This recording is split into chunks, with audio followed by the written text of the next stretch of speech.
Hello. Oh, hold on a second, folks. I gotta fix this baby right here, okay? Let's see. Making some adjustments as we go, folks. Give me a second here, okay? Got a lot of shit up on this damn counter. My God, look at this. All right, let's see if this is better. There we go. That's a little better. That's a little better. I like it. Look, no hair, nothing. Unbelievable how I do things. I just go. I just go. What's up, folks? Look at me. I'm filthy. What am I doing? Look at this, guys. I'm all filthy here. Look, I just rolled it. Look at what is this? Hold on a second. Madon, give me a second. Unbelievable. Unbelievable. I'm getting on these chats all filthy. Unreal. From one black shirt to another. All right, folks. All right, better. What's going on, folks? What is it? No flower shirts. No flower shirts today, folks. How's everybody doing, first of all? What's going on, everybody? Yes, I see about Blake Trinan. I know that's going to be a, no doubt about it, target for the Yankees. They like Trinan. They liked him for a while. He'll definitely be a guy that they look to go after. I definitely see the Yankees all over Trinan. They've been interested in relievers for, we may say whatever reason, we don't know. But they've been very interested in relievers, so I definitely think he will be a guy they will almost certainly go after. Chris says his favorite time of day. This is my favorite time of the day, okay? It's just a fun time being with you guys and talking to you guys. So, matter of fact, I have not even shared this yet. Let me go ahead and share this real quick, guys. Give me one moment. It might pause. All right, I am back. Adam says Jack Curry basically said that he thinks that the Yankees are going to go hard after Garrett Cole. The biggest sign right now, and yeah, we'll get to Andujar and all that stuff, but the biggest sign right now that the Yankees are serious about Cole is the lack of moves they made. I was told that very early on. I was told that, if you guys remember, in my video, when I spoke of the Yankees offseason plans, the notes that I get usually around the same time every year, no, I don't have plans to be in Florida anytime soon. But, yeah, so, I mean, around the same time, that the main thing I was told early on is, depending on the moves the Yankees make, you'll see how serious they are. Now, the Yankees could have very easily have re-signed Gardner. They could have very easily have re-signed Didi already. I think they're waiting to see really where they stand with a guy like Cole or Strasburg. Are we going to be able to sign these guys? Will these guys come here? Do they want to be here? I think a lot of those questions are being answered first, and then they'll go from there. I saw a couple of questions. Hold on one second that I wanted to get to. Yeah, we'll get to Andujar. Didn't Curry say the same thing about Corbin? Well, look, I said the same thing about Corbin.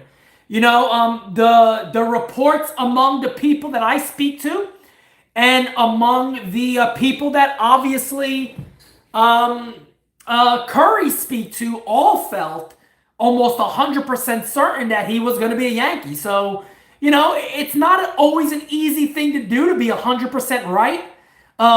People get mad at me sometimes when I brag a little bit and I pat myself on the back. Well, it's only been about, you can actually argue one time I've been seriously wrong. And that was Cole going to the Astros. And actually, if you want to be fair, I had Cole going to the Astros before anybody else.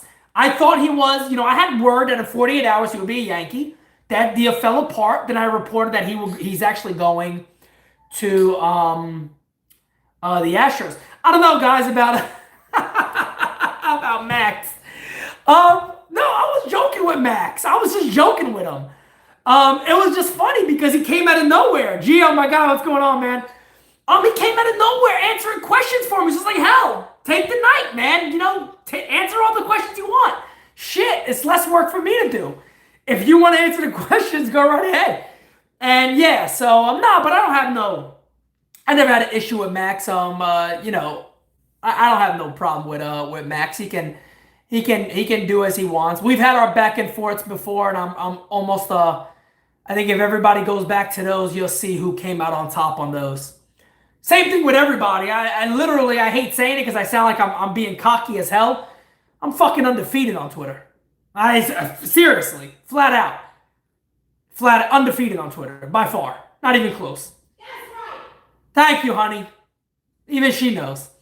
Is Cole and Strasburg both possible? No. I would be absolutely shocked if the Yankees got both of them.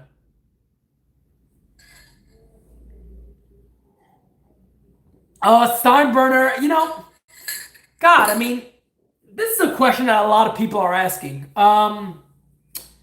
When it comes to I hear this a lot. Hey Pete, what's going on with the Yankees? What's going on? At this point, I think you got to understand that it is a business. I think as a fan, we were treated by George Steinbrenner. George Steinbrenner, yes, I think he saw this as a business. But George Steinbrenner was like another player on the club. George Steinbrenner didn't feel like yes, he felt like an owner. But he felt like he had a real say in it. Some owners, you kind of like, yeah, they just sit back. It's like George Steinbrenner was on the field every single game. And his idea was, hell, if all it takes is money, I'm going to put out there the best team I possibly could anytime. Now, did that have its cons? Yes. But here's the thing that I think is bothering a lot of Yankee fans. The Yankees have the prospects. They have the minor league system. They have the development program. It's all really good. And they have a core. This is the thing that bothers me more than anything. They have the core. I continue to go over the names. Severino, Judge, Sanchez, the list goes on, Gleyber Torres, the list goes on and on of this young core they have developed. You don't want to let this core go without the best chance of winning. That's my problem. Hell, if you got to pay a damn tax, don't have yourself at the ledge and fans can push you off. You can sit back at the fans and go, look, I gave us every damn shot to win. Right now, Yankee fans can go at Brian Cashman. They can go at Hal Steinbrenner and say, look, we have a chance to win. Why did we never get the best pitcher available? Why? If the Yankees miss out on these guys, it's almost impossible to believe that the Yankees have missed this much. It'll almost be impossible to even believe that that's happening. I do think J-Hap will be traded. I was told this. No. Don't donate money to Hal. Donate money to me. No, man, save your money. Put your money in your pocket. No, I do think Cole is a legit possibility. I do think he's a legit possibility. I do think that Strasburg's a legit possibility, as I was just told. The Yankees are more serious in him than originally expected. Trying to, no doubt about it. Yeah, I think there's a strong chance you could see the Yankees land Blake Trinan. They like him a lot. They've liked him for a while. He's been a guy they've been going after. The last deadline, they went after him to try to trade for him. So, yeah, I do think the Yankees will be in on him. They obviously still have the same philosophy of pen arms. They want guys in a bullpen. I don't know when it comes to Betances. I got a feeling Dellen's going to end up getting a pretty strong offer somewhere else. I could see Philly giving him a strong offer. I could see multiple teams trying to give him more than a one-year deal that I think the Yankees will look to give him. How much would I give Trump? I don't know. I mean, he's coming over a bounce back. You see guys like Pomeranz get about $8 million a year. I would still try to keep him under that. I think you look for a one-year deal. And I tell you what, if you're Trinan, how good of a deal would it be to go to the Yankees and possibly win a World Series or just bounce back? I mean, it's a good opportunity. It gives yourself a chance of knowing you're going to pitch, knowing you're not going to be the closer, which, could help him in a sense of saying, let me dial it back a little bit and just get back on track. And then maybe I can work myself into a big deal down the line. But maybe a one-year deal would be amazing. Maybe I take a one-year, $5 million, $6 million deal to pitch for the Yankees, a team that has a chance to win it all. And I could assist and help, knowing I'm not the closer, knowing I probably off the bat wouldn't be the eighth inning guy. I could really rebuild myself back up and go from there. That might be his best option. Guys, if you don't mind, go ahead and get those likes up. Let's see if I can hit 50 likes real quick.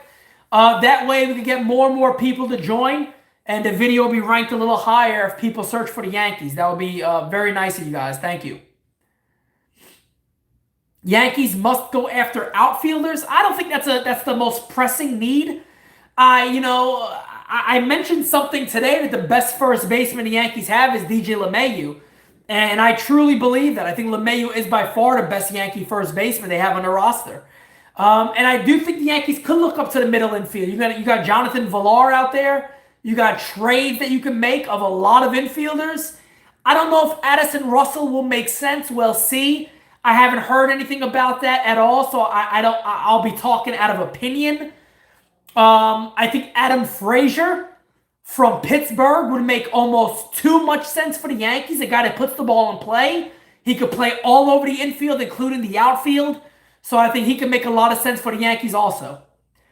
Do you think the Yankees go with younger outfield like Bradley Zimmer? I could possibly see Zimmer being added into a big deal with Cleveland. That could make a bit of sense. Who's better, Frazier or Tauchman? Right now, I take Tauchman over Frazier. One big reason is because I think Tauchman actually was an underrated hitter per Yankee fans, and I think that he's a way better outfielder by far. How about Eric Thames? Eric Thames would make a lot of sense for the Yankees, and the Yankees are interested in him. I was told that in my video that the Yankees liked him. They actually tried to sign him when he came from the KBO. So the Yankees did try to go after him, but I think the Blue Jays could also make sense for him. There's a few teams that can make sense for him. Thoughts on the long-term sustainability of this team? It's strong. It's good. They still got guys with a lot of years to go. They still got a great core. I just don't want the window to wear out. You want to get the window when it's early. And to be fair, the Yankees haven't really capitalized on that. And that's just being honest. I haven't seen that. Should Yanks get Trine and then Betances still? I would be okay with that. I'd be okay with that. Hey, Johnny, thank you, my friend. You got to take a picture of it for me, man. I want to see it. That is awesome. That is awesome. I'm going to have all new merchandise out. Probably here in the next month or so. Actually, matter of fact, I'll probably start working on that on some downtime today. As you guys know, I'm back into doing a whole music thing. I actually got a friend of mine on here, Gio, who you guys seen on here, who is actually helping me get some shows booked and things like that from outside of what I can do. So yeah, just trying to build the brand a lot. So I'll be doing a lot more when it comes to marketing and stuff like that here soon in the next probably couple of weeks. We should bring Castro back. I'm assuming you're talking about Jason Castro, I want to say. Who's the catcher of Romine Lees? I think the Yankees are comfortable with Higashioka taking over the backup role duty there.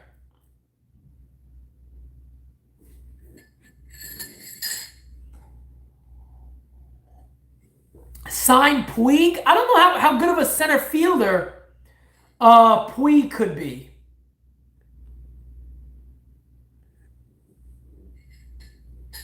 Was Starlin Castro non-tendered? What's up with Starlin Castro? Guys, remember, I can't really check anything unless I get messages. Oh, he meant Starlin Castro. I'm sorry.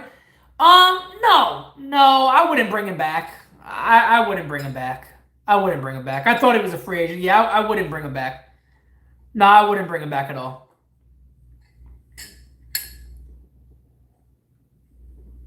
Yeah, I think Puig could make a bit of sense for the Yankees, but the Yankees do need a lefty bat. Look, you guys have heard me.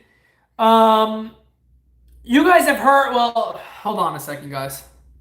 I don't tolerate stupid shit like this.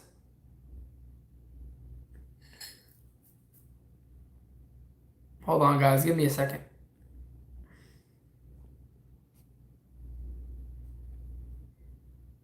Sorry, guys. I don't tolerate people coming in here and putting idiotic, ignorant ass comments up. I don't have no tolerance for it. It's stupid. We're in here to talk baseball or whatever else you guys want. Not stupid crap. What But where was I at? Where was I at? A Puig. I don't think that makes a lot of sense. I do think the Yankees need a lefty bat. I would love to see them go after Adam Frazier. I think Frazier's a guy with Pittsburgh selling. I think there's a possibility of a major trade for a Josh Bell.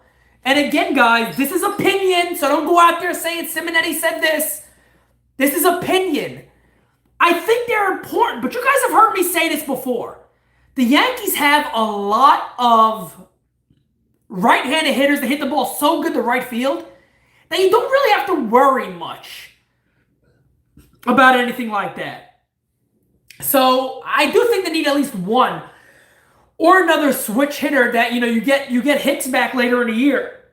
Bell is a switch hitter. That would be an amazing deal. If the Yankees somehow could pull off a trade like that, that would be huge. I also think, again, Adam Frazier. If you guys don't know who Adam Frazier is, go look him up. Puts a lot of balls in play. Contact hitter. Plays pretty decent defense. He plays everywhere in the infield. Can also play the corner outfield spots. Could make a lot of sense for the Yankees. A lefty bat that makes contact. You could possibly get him and move DJ LeMahieu to first base, opening up huge scenarios of additional trades with a guy like Luke Voit and things of that nature. Or you have him DH. Remember, the Yankees do have the DH spot open. So the idea that the Yankees can't have DJ LeMahieu play first base is beyond me when a lot of people say it doesn't make sense. Because people say this. Here's the funny thing I hear when Yankee fans say this. Well, DJ LeMahieu's best position is second base. He plays a Gold Glove, second base. He looked pretty damn Gold Glove to me at first base in the damn postseason. Every time he played first, he looked excellent. So I wouldn't be opposed to saying, hey, if DJ LeMahieu needs to play the majority of games at first base, I'm okay with it. He hit 20 plus homers. It's more rest on his legs. He hits for average. He played a great defense. He gets on base. He could play anywhere for me. I don't think that would be a bad idea at all. You think a star shortstop like Lindor, Story, or Baez could be a trade target? I think Story could be dealt, but I don't know if that's going to happen. Lindor, I think he could be traded. I like the idea.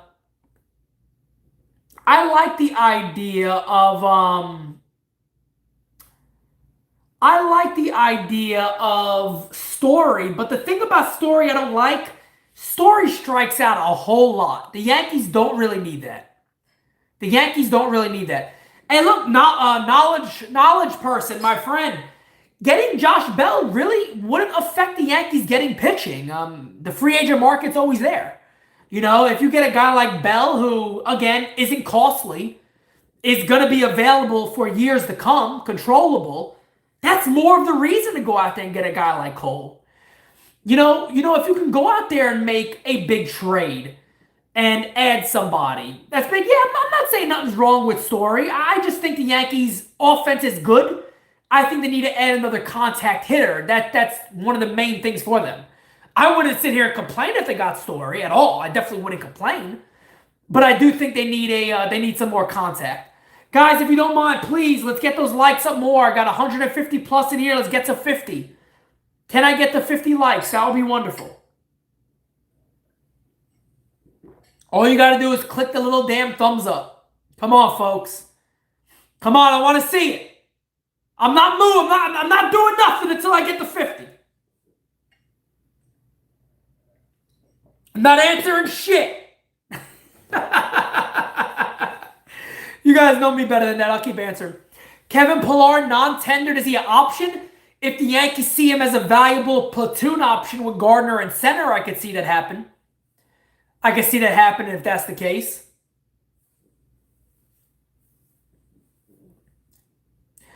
How Phillies transaction affects Yankees free agent Austin Romine? Not really. Not really. Could the Yankees go after Hill? Yes. I could definitely see the Yankees doing that. Look, they're going to be a lot of guys, man. There's gonna be a lot of rumors. And look, here's the things that we know. I've reported. We could talk about we could talk about Miguel Andujar for a second because I know you guys are probably going to want to do that. But there's going to be a lot of guys out there the Yankees can make. That's the crazy thing about the offseason. Well, a lot of these things could pop out of nowhere, and that's what the Yankees have been great at. I remember just a couple of years ago, the Yankees have gotten really tight-lipped about things they do. There was a lot of rumors back in the day. The Yankees run a really tight ship when it comes to rumors. So which free agents would put the Yankees, are you going to say over the top?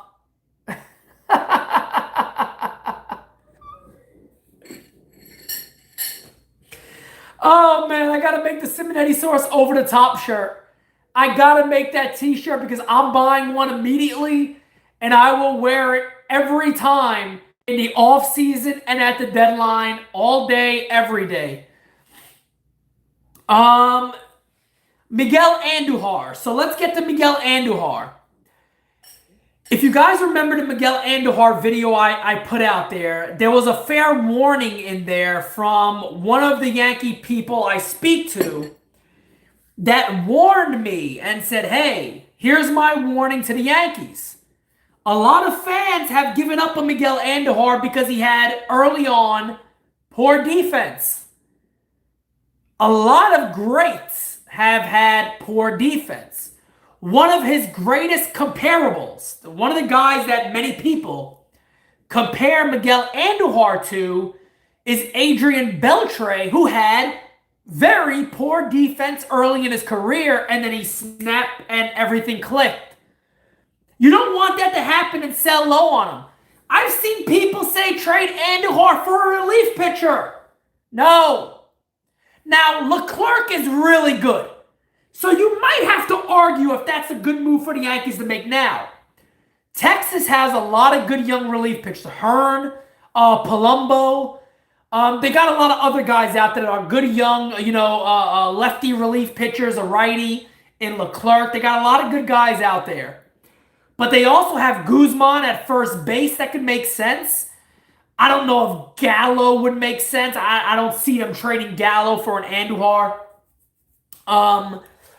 But Calhoun is another guy that can make a lot of sense for the Yankees.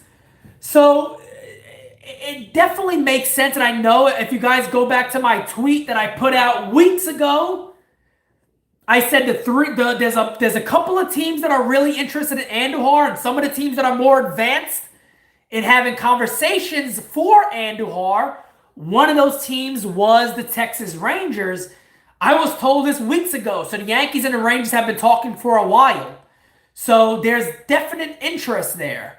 No doubt about it. Hey, Pete, does Inciarte become an option for the Yankees? The Yankees tried to trade for Inciarte a couple of years back. They definitely like him. He's one of the guys they like a lot.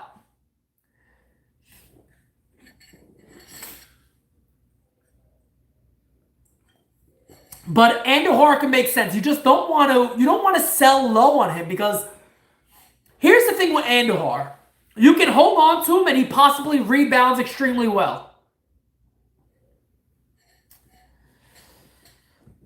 Andujar's offense is overrated.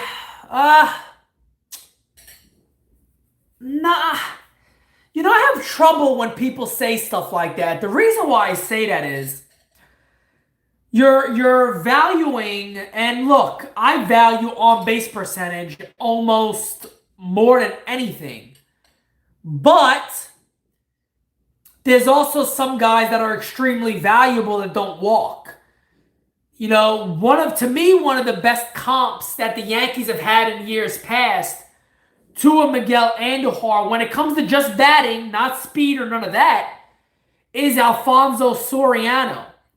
They're a lot alike. They can hit a lot of doubles, and they can hit a lot of homers. So Marlins acquired Jonathan Villar. Great deal for the Marlins. That's a great deal for the Marlins. He's a very good hitter. Very underrated. Very underrated is Jonathan Villar. Very underrated. Very good, but very, very underrated. But that is the comp that I always have for Andujar as a guy like Soriano, because you're right, he doesn't walk a lot, but he makes it up because he hits very good, and he hits line drives all over the place, like Soriano does. or did, I should say, for Soriano. So that could make that's the way I see his value. I think the Yankees could let him really rebuild on that. Could Yankees get Mookie Betts? No. No.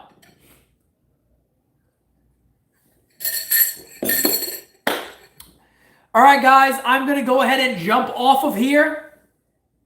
If you guys have any other questions outside of baseball that you want to ask me real quick in the next couple of minutes, I would go from there. If you have more baseball questions to ask me, go ahead and @ me on Twitter. Or again, guys, for anybody out there, if you want to contact me through email, if you have business opportunities, if you want me to promote something for you, let me know. thesimonetti@gmail.com.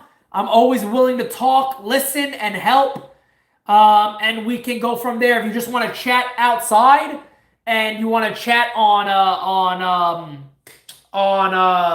Gmail, email, text messaging even, if I like you enough, maybe I will, but we'll see. We'll go from there. Anthony, I was waiting for you to say it, man. Pete, I'm so happy Conor is back, but I'm concerned that the fight is at 170. I think Conor will win, but it's much easier at 155. It would definitely be easier at 155, but I think he's doing the 170 because he wants to prove that he can fight at 170.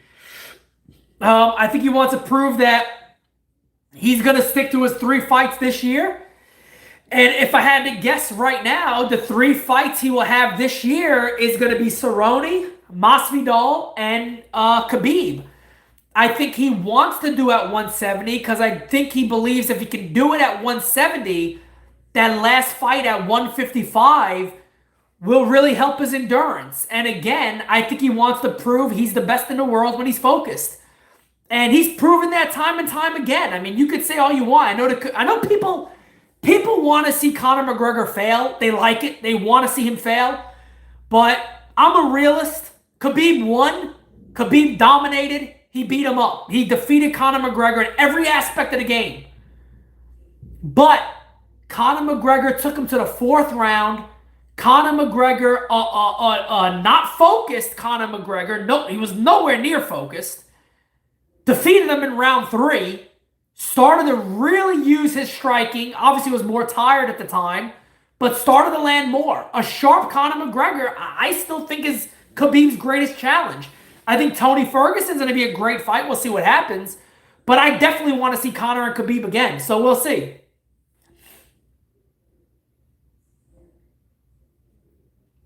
Yeah, Adam, it's funny. I just got a message about Chance Adams not going to go anywhere because Matt Blake is a fan of Chance Adams. He's one of these guys that have great spin rate. Gio, my friend. Hey, Gio, by the way, man, I'm going to get you my phone number so we can just text and even chat over the phone if we have to. Anthony Joshua, Andy Ruiz. I'll be honest, man. I think Andy Ruiz gets it done again. Brock Lesnar would destroy Conor? Yeah, I mean, he's about 4 times Conor's size. Yeah, I mean, he should. He should. I got Andy Ruiz winning again against Anthony Joshua. This is a big fight for Joshua. You know, it's not as big as a fight for Ruiz, to be honest. Ruiz is still not a star. I mean, Anthony Joshua still has that star name behind him. I think Ruiz gets it done. I think Ruiz is going to drop him again. I really do. I think Ruiz knocks him out again. I really do. I really do. And the whole Conor thing, man, you know, it's been tough to try to make, UFC videos for the YouTube channel. But I am trying to broaden my picture a little more. So we'll see. Would you rather have a healthy Betances or Trinan? It's tough, man. I'd probably go Betances, to be honest. I believe Conor could beat Masvidal and he win the Khabib rematch. I agree with you, Anthony. I do. I think Masvidal and Conor would be insane.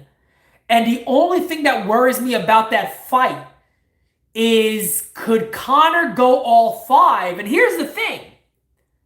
I don't think Masvidal could go all 5 either. So I think that would be a real dogfight. The first round would be really telling, because I do think Masvidal is one of the most serious strikers, especially in the early going. he puts together great combinations. He's very quick. He puts combinations together with his entire body, not just his hands. So I think that would be a tremendous matchup. Conor's pushing his limits because, he might be too big for Conor. He might be a bit of a challenge, a bit of a reach for Conor. Masvidal walks around at 190, 195. So, Conor walks around at about 170. So 170, 175. So, Conor versus Cowboy is going to be telling. If Conor goes in there and smokes Cowboy quick, like Gage and the other guys did, about 15 pounds heavier, that's going to be pretty damn telling. It's going to tell you that his power does carry over. And I've seen a lot of people say, well, his power doesn't carry over because he couldn't knock out Diaz. He dropped Diaz 3 times in the second fight. 3 times he dropped him. How many other guys done that? Masvidal hit him with a flush head kick to the face and didn't knock him out. So Conor got dynamite. You heard Dustin Poirier recently say that Conor's the hardest puncher he ever fought. How much Mongo will Gary consume in the offseason? Oh my God. I hope not too much. I hope not too much. The second Dana said Masvidal was too big for Conor, I knew that Conor would move up and try to fight Masvidal. Yes. Yes. All right, guys. It has been a pleasure. Oh, look what it is. I had a guy record me on his phone at a gig yesterday. He was wearing an Astros hat. I said those Astros can't stop with the cameras. Oh, no. Ryan, I hope the show went good, man. All right, guys. I will talk to you a lot very soon. You guys are the best. Thank you for being on the chat. We will talk very, very soon. Thank you so much. Expect some videos coming in the next couple of days. And we'll go from there. Again, guys, thank you so much for being in the chat. I appreciate you. Talk to you guys soon. Thank you.